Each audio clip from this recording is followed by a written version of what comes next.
Hi everyone, I want to talk about Witch Doctors again, this time about LoD Darts. So this is a build I've played on the PTR and I used the new Horrify Power to try out and see how good it feels.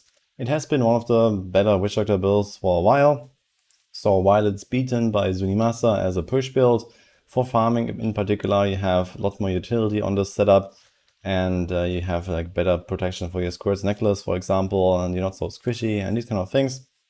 So that does help to make it like a more smooth experience when you are not going for the top ranks.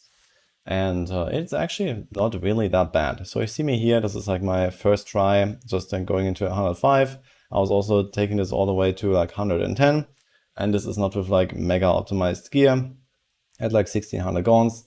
So this it seems like a fairly okay farming setup actually if you want to play an alternative to the ARPG Witch Doctor, which will probably also be somewhere around like 110, maybe slightly higher speed runs, but usually goes at a bit slower pace because of the big ramp up time required that ARPG has.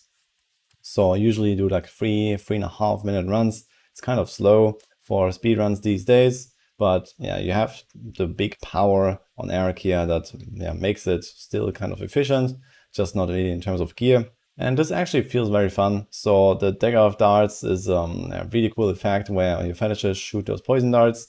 And you do not really have like this insane AoE coverage here. So you have to kind of like position yourself well and aim well so that you actually hit the right targets. But it does work pretty well and smooth, and you have lots of movement speed. So the new Horrify Power allows you to, for example, run Wretch's Ring of Larceny for perma 60% movement speed boost. You can combine this with the Horrify rune Stalker for another 20%.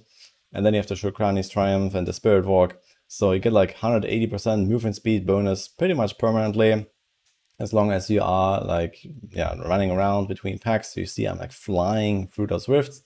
And this kind of makes up for the rather small AoE coverage. Now personally I believe that Witch Doctors are going to get some huge updates in Season 27 with the new powers. I believe that in general Witch Doctors are not really regarded very good, even though they do have some really strong builds, but this is mostly for non-season. And with the seasonal powers being as good as they are for other classes, I believe that we need like a huge bump up here and maybe even some reworks. So especially this Horrify Power here, it does look like on the weaker side of things. It just gives you a tiny bit more damage, a bit of damage reduction that you don't really care about. And well, it has this Wretch's Ring of Larceny effect, which is kind of neat. But you can also just like manually cast Horrify often enough to have a decent uptime of that at least. So I don't think this Horrify Power really does all that much, but it is a nice little bonus. It does protect your Squirt's necklace a little bit.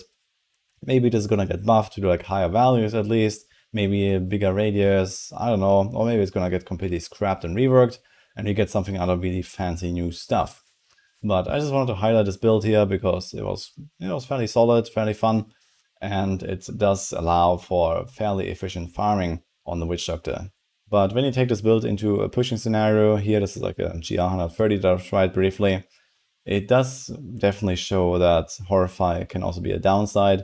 With the permanent aura, you always like fear and immobilize enemies. It's very tough to group them up and get them in the right place, even with Perenado. And this is very important on this build because of the the directional shots where you have to aim with your fetishes. So yeah, it doesn't really help you very much there, and the overall power level of Witcher just doesn't really seem to increase from this whole patch so far.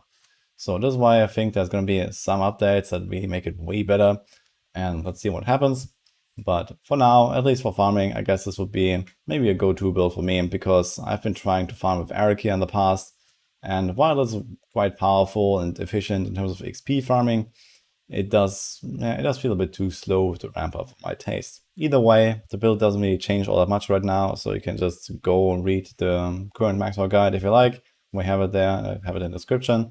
And if you have any kind of cool ideas for like Witch Doctor reworks, Witch Doctor seasonal powers, and all that stuff, now would be the time to get that feedback out there. So let me know what are your thoughts and what you're looking forward to the most, I guess, on the Witch Doctor. So I'm gonna leave you with this here. Hope you enjoyed the video. subscribe for more DFA content, and I'll see you guys next time.